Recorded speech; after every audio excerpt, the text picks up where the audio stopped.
She was newly married and full of hope, until her skin turned yellow and her mind began to slip away. Her family thought she was somehow marked by tragedy. But the truth, hidden deep in her past, would challenge everything they believed.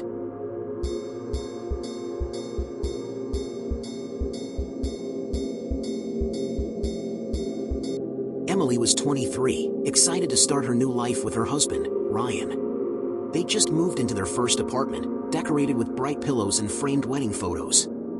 Friends said she was glowing with happiness. A few weeks after the wedding, Ryan noticed Emily wasn't herself.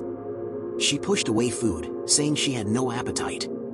She was constantly tired, falling asleep mid-conversation. It got worse. Emily struggled to remember simple things. One morning, Ryan saw it. Her eyes were yellow. Her skin had a golden tint. Emily felt confused and clumsy. Her stomach started to look bloated, and she had to loosen her jeans. Ryan panicked. Emily tried to laugh it off, blaming leftover stress from the wedding. But soon she could barely get out of bed, and her legs started to swell. Family members came by, worried. Some wondered if she'd been poisoned. Ryan didn't want to wait any longer. He rushed her to the emergency room. At the hospital, a nurse checked Emily's blood pressure, heart rate, and oxygen. They could see she was in trouble. Her pulse was fast, her belly swollen, her breathing shallow. The doctor ordered urgent blood tests and an ultrasound. The images showed fluid sloshing around her abdomen, a liver shriveled with scarring. Blood tests confirmed the worst. Her liver enzymes were sky high, and her blood was struggling to clot. Emily kept slipping in and out of confusion, forgetting where she was or why she was there. That confusion wasn't just fear, it was her brain drowning in those toxins that her liver could no longer clean. Ryan watched helplessly as tubes and wires covered his wife. He could barely recognize the joyful woman who had danced with him on their wedding night just weeks ago. "We're doing everything we can," the doctor told him, "but she needs a liver transplant, or she may not survive." There was no time to waste. A transplant match would take days or even weeks, and Emily's body was already shutting down. Here's what was really happening inside Emily's body. The liver is like your body's wastewater treatment plant, a massive filtration station working 24 hours a day. It cleans the blood, processes nutrients, balances chemicals, and builds clotting factors to stop you from bleeding. Think of it like a traffic controller on a busy highway, deciding what nutrients can flow, what toxins must be kicked out, and keeping everything moving smoothly. Something silent, almost invisible, was like a slow, sneaky saboteur. It infiltrated her liver cells, destroying them one by one over months or years, leaving behind thick scars, like potholes on a once smooth highway. Over time, those scars become so widespread they block the liver's pathways. The body's filter is so jammed, it fails to remove poisons. Toxic waste products, like ammonia, build up in Emily's blood, like sewage flooding a broken city pipe.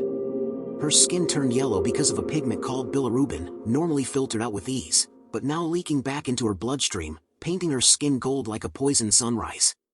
Her belly swelled with fluid. Doctors call this ascites, which happens when fluid leaks out of overloaded blood vessels and collects in the abdomen. It's like a dam breaking and flooding a village. Meanwhile, those unfiltered toxins traveled to Emily's brain, scrambling her thoughts, clouding her memory, making her mind drift away. Doctors call this hepatic encephalopathy, the brain drowning in its own waste, as if a fog had rolled in and stolen her mind. So in one tragic chain reaction, Emily's body was falling apart. The filter, liver, collapsed. The bloodstream overflowed with poisons. The belly flooded. The brain was poisoned. And the heart struggled to keep up. If only someone had noticed the earliest signs, the yellow eyes, the weakness, the swelling, these can often be slowed or treated. But Emily's liver had quietly failed for years, until it collapsed completely, leaving the rest of her body to choke in a storm of its own waste. Emily was moved to the intensive care unit, where specialists tried to stabilize her. They gave medication to help clear the toxins, drain the fluid from her belly, and gave her nutrients through a feeding tube. But every day, her yellow skin deepened, her mind grew foggier, and her organs weakened. Her liver damage was advanced. She needed a transplant that never came in time. After 6 days, Emily's heart gave out. After Emily passed away, the doctors reviewed her results with the family. They explained that Emily's liver had been destroyed by chronic hepatitis B. Final tests confirmed the infection. It traced back to a blood transfusion after accident years earlier. But there was more. Emily had also gotten a small tattoo from a friend who reused needles. She sometimes shared razors with college roommates, never realizing those small moments could silently spread hepatitis B. All those tiny risks added up, until her liver was too damaged to save. It was a tragedy that could have been prevented, if only someone had recognized the early signs. Yellow eyes, swelling, confusion. These are the body's cries for help. They are never just bad luck or stress. Always listen to those whispers before the body starts to scream. Emily's story left so many questions. What really is hepatitis, and how can someone protect themselves from a tragedy like this? Here's what everyone should know. Hepatitis comes in several types. Hepatitis A spreads through contaminated food or water.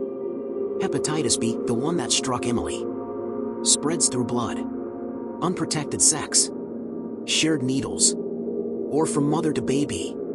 Hepatitis C mainly spreads through blood, unsafe injections, or shared needles. Hepatitis D only infects people who already have hepatitis B, spreads the same way as B. Hepatitis E, usually from contaminated water, more common where sanitation is poor. Treatment depends on the type. Hepatitis A and E usually clear up on their own. Hepatitis B and D can become chronic, may need lifelong antiviral medication, or even a liver transplant. Hepatitis C is often curable with antiviral drugs, but often progresses to chronic infection. Prevention is powerful. Vaccines exist for hepatitis A and for hepatitis B, which also protects against D. Never share needles, razors, or toothbrushes. Practice safe sex. Use sterile equipment for tattoos and piercings. Maintain good food and water hygiene. Emily's tragedy shows how hepatitis B can silently destroy the liver, if ignored. So if you ever notice yellow eyes, extreme tiredness, confusion, or swelling, never brush it off. The liver rarely complains until it is too late. Always listen to its warning signs. Take care of yourself, keep living well, and stay healthy. If you found this video meaningful or felt inspired, make sure to subscribe so you don't miss more content that matters.